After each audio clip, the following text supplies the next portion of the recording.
I am all about positivity. I believe in the world we're trained to be negative. I don't think that's our natural environment. When you look around, there's so much beauty. Go outside, look at the sky, look at the birds. There's great things all around us. I truly believe the world is 99% positive, 1%, there's still some issues. We're an evolving species. But our focus is 99% negative. For some reason, we find that 1% and we just focus and focus and focus on it. Why?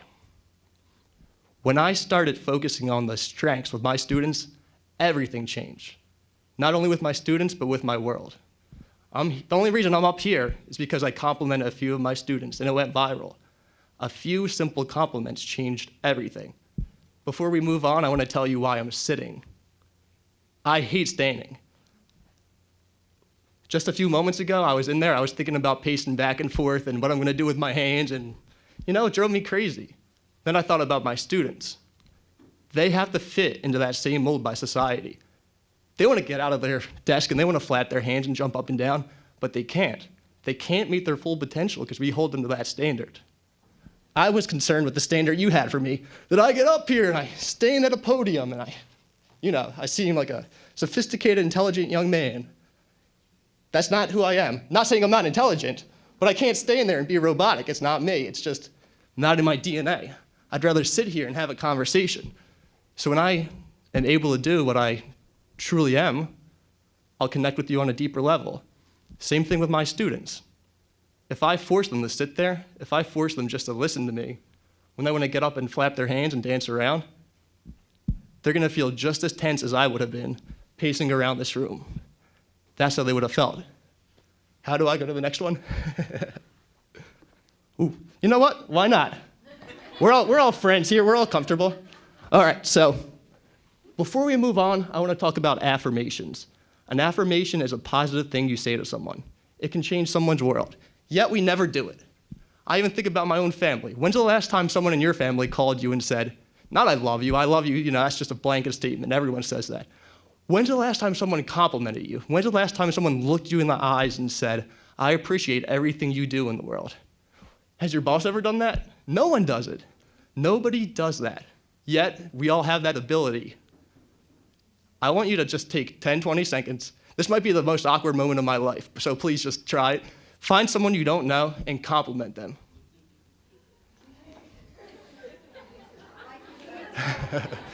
Thank you.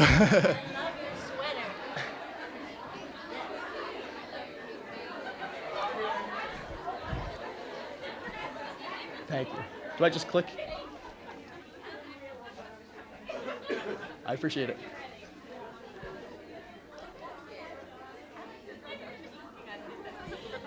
Something beautiful just happened. Can you feel it? The energy of the room just shifted. It is that simple. It took 10 seconds of focusing on the positives. And everyone's perception, everybody's mood just changed. We all hold that power every single day. Yet we've been trained not to use it. You turn on the news and it's all negative. We perpetuate that. We keep it going. It's a cycle.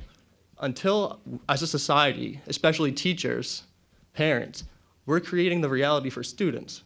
Whatever we say, whatever we do, is what they think is the norm. So with my guys, I focus on the good. I focus on the ability. They focus on their ability. If I was constantly saying, oh, well, that letter doesn't look right, or you pronounce that word wrong, you can't read at this level, let's keep working, they would see themselves as a deficit. Strength-based teaching, you focus on the good, they start to see the good. So we're going to talk a little bit about my students and how focusing on the strengths has affected them. Before I do that, I want to tell you how it's affected me. I started a blog called Special Books by Special Kids. It's now a movement. We're going to talk about that a little later. This is the video that kind of spearheaded the whole thing. And it was very bizarre to me because most of the videos focused on the children and their diagnosis. This video, I called it a stockpile video. I filmed so much with my phone, a lot of it just sits there. One night I was going through because I had to find a video to put up. This one had been sitting on my phone for a month. It was just me complimenting my students. Every morning I call them up and I say something that's important to them. I compliment something they care about. Reading, writing, math, whatever they pride themselves on, I compliment it because it sets the stage. Just like a minute ago, you complimented one another, that set the stage. Now you're happy, now you're more receptive to whatever I'm going to say. If I got up here and, had a monotone voice, you're not gonna care. Now you're really in tune with me because you feel good. When you feel good, you're gonna listen. So I compliment them right away because they're willing to listen to me after that. Well, anyway, one morning I recorded it. That's my norm. I didn't think anything of it. One day I didn't know what video to put up on the special books page. I put that one up. Didn't think much of it. Within a day, a social media website called The Mighty put it up. From there, ABC World News contacted me. And anybody could have an email account. This could be Joe Schmo just playing a joke on me. But I like to explore the options, so I replied and I said, okay, I'll do your interview. It was a phone interview. Still, I don't know their credentials. This should just be someone playing a joke. I do the interview, that's it. Didn't think much of it. At the highest, I thought it might be on some local outlet somewhere. That night, it went on ABC World News social media page and became their highest viewed video in 2 days. 50 million people in 2 days. It might have been surpassed since then, but at the time, the highest viewed video. I don't really keep up with stuff, I can't. All I did was compliment kids. I think the video probably has 5 or 6 compliments. And the compliments were literally, you're good at soccer. You're great at reading. That's all it was, and it's changed my world. Everything. They say one good deed can affect everything. I'm the perfect example of that. So my name is Chris Ulmer. I'm a teacher. I never thought I would teach. Growing up, it was funny. My mom always said, you're going to be a teacher. You're going to be a teacher. I naturally have a bit of rebel in me, so I went against that. I actively worked to not becoming a teacher. In college, I was a soccer player. After college, I realized I was happiest in my life when I was playing soccer. So I became a college soccer coach. As fate would have it, one day, the school sits me down and says, we're ready to offer you a free master's degree. I'm ecstatic. Then, the kicker, in education. You live your whole life thinking you're one thing, then that happens. So I look at the options. Really on a whim, I chose special education. Didn't think anything of it, never thought I would use it.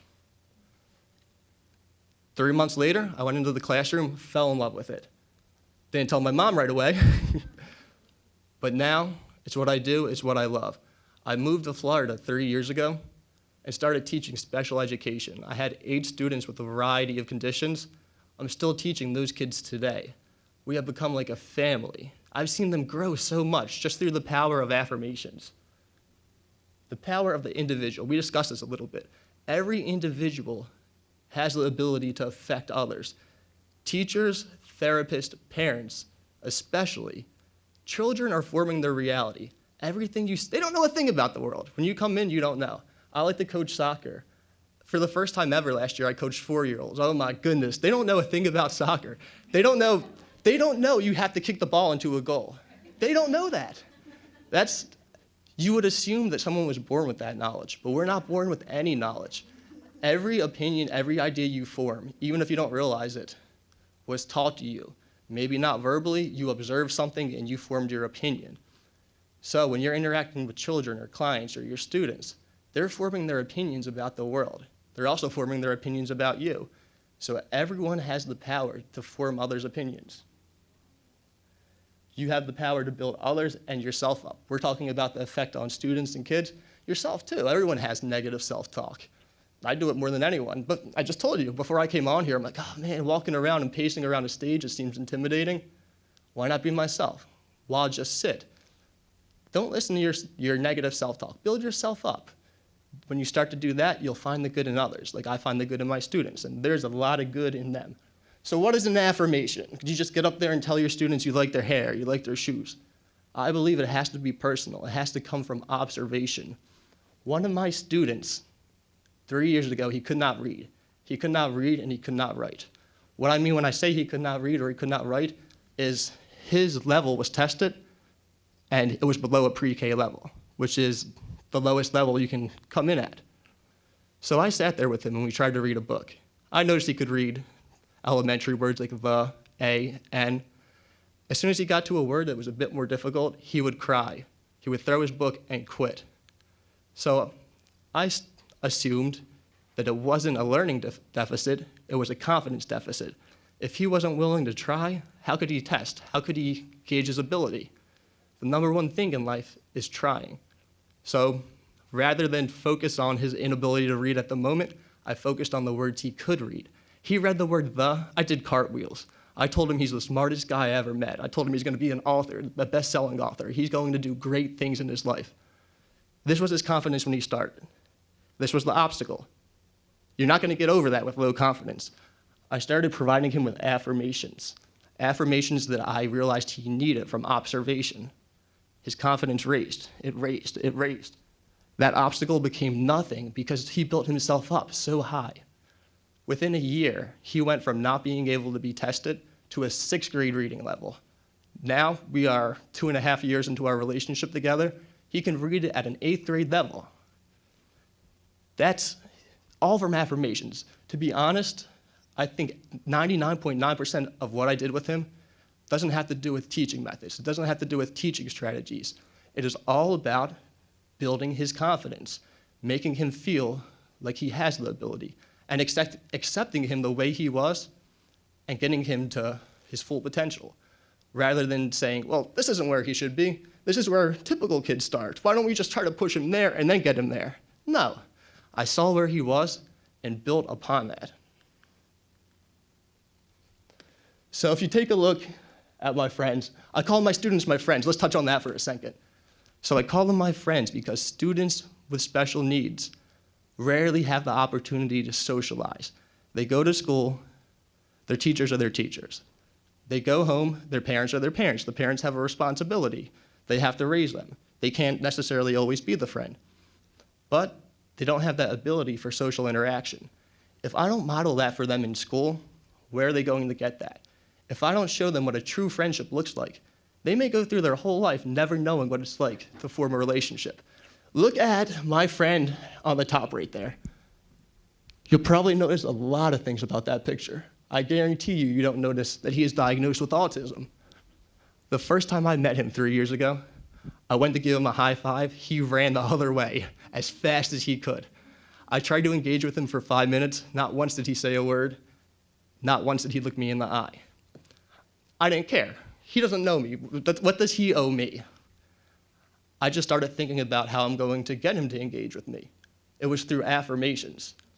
Whenever he did engage with me, I would just tell him how great it is to talk to him, how much I loved interacting with him. Guess what he started doing? Interacting with me more, because I was building him up. He was getting something from that interaction. If he interacts with me and I dismiss it or I don't really listen, what do I have to offer? Why is he going to try it again? So as soon as he realized I had something to offer and that his esteem would be raised when I interacted with him, I say this in the most positive light. I cannot get him to be quiet, and I absolutely love that. He will talk to me around the clock. And do you know what I never do? I never tell him to be quiet because I want to hear his voice all the time.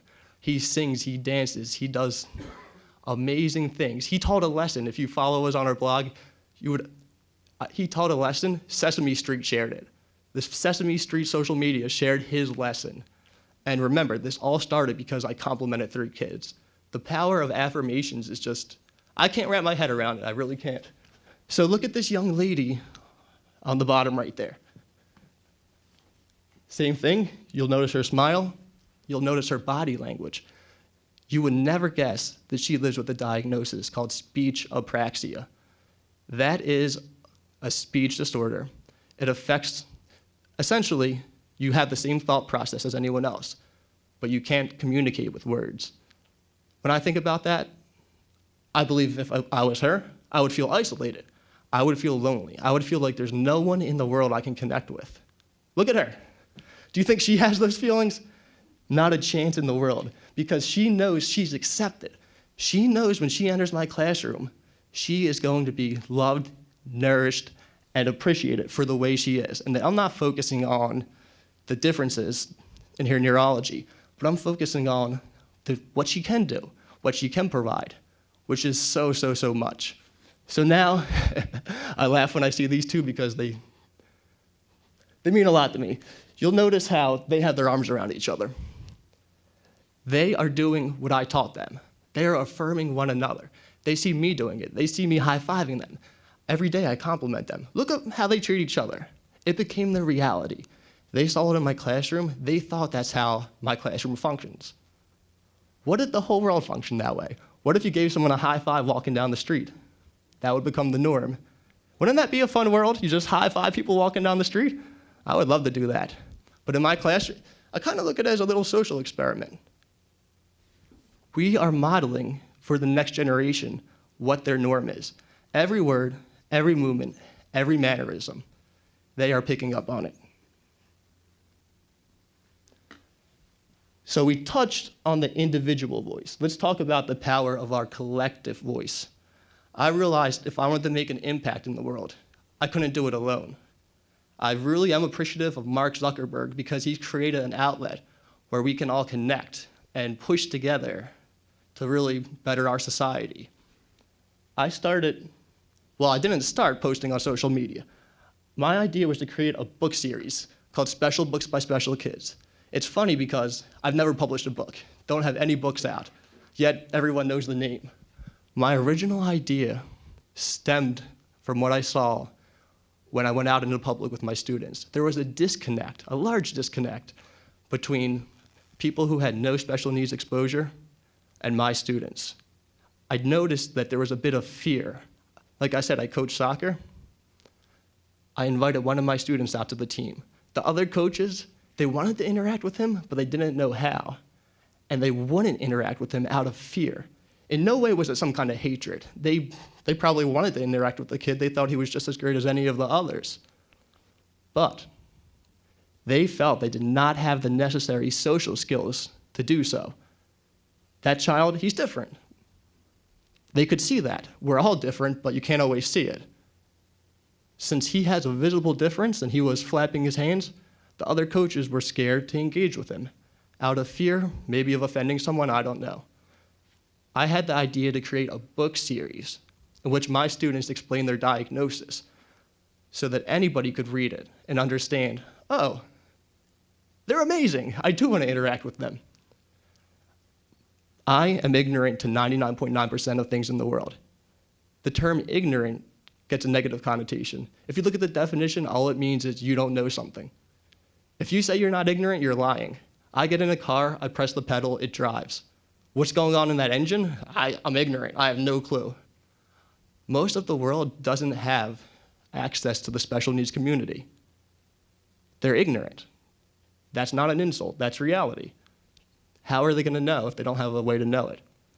My idea was this book series could tell them. Well, 50 rejection letters later, I realized that was not going to happen. Rather than quit on the idea, I called together the parents of the students in my classroom for the most nerve-wracking conversation of my life. I told them I wanted to start a blog on social media where I interviewed their children and openly discussed diagnosis.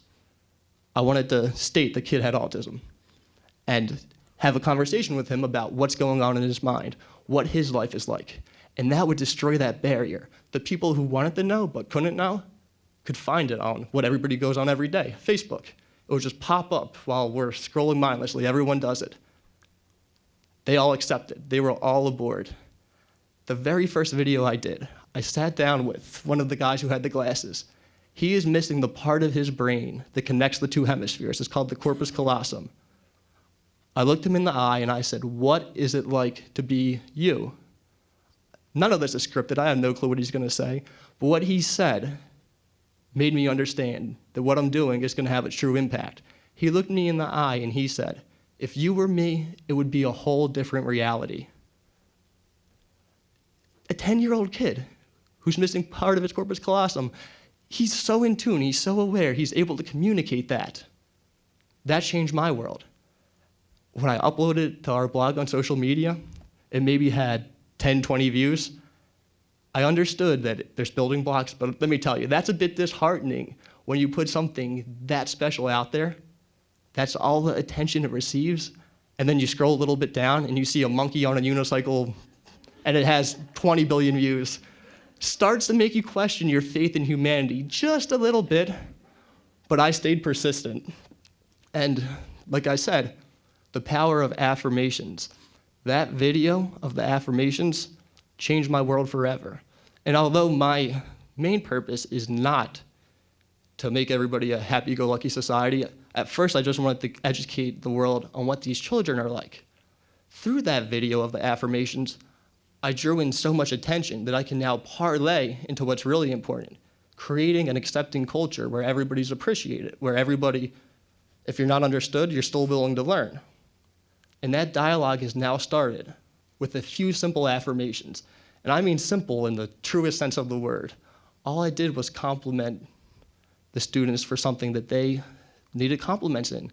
And that has forever affected my life. So these are some of the children that I've interviewed through Special Books by Special Kids. A cool thing has happened. It first started with videos in my classroom with my students, just typical lessons, little interviews. The reach, the audience, the people who emailed me, they all wanted to be a part of it. I realized there was an opportunity for expansion. This past winter, I went on a road trip, and I met with 25 different families from 15 different states. They just opened up their house to me. They wanted to learn. They wanted to teach people. They wanted to create a community that's connected. We all seek that. We all seek that connection piece. And having a child with special needs can often be isolated. We have so many resources available to us through social media that we can work to get rid of that disconnection and connect one another and let everybody know, even though your experience is a rare experience, it is not an experience in which you're alone. There's so many people going out there going through the same thing. I remember the first house I went to who had a child who did not like to go out into the public. The mom said to me, "I don't know how much I should tell you. I feel like you haven't covered any stories about this." And I looked her in the eyes and I said, "That just means you have to be the first one. Because there are so many people out there who are going through what you're going through, and if you're not willing to tell your story, they won't be either. Someone has to be the first one." She told the story. There was hundreds of comments on there saying, "I thought I was the only one." It's so comforting to know there's other people out there. And this movement has spread around the world just because of a few simple affirmations.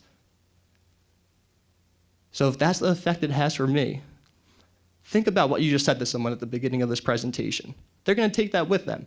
If you told them they like their smile, they're going to smile when they go home because they're going to show off that smile. Every interaction we have leaves somebody with either a positive or negative effect. Why not make it positive? What will you do with your power?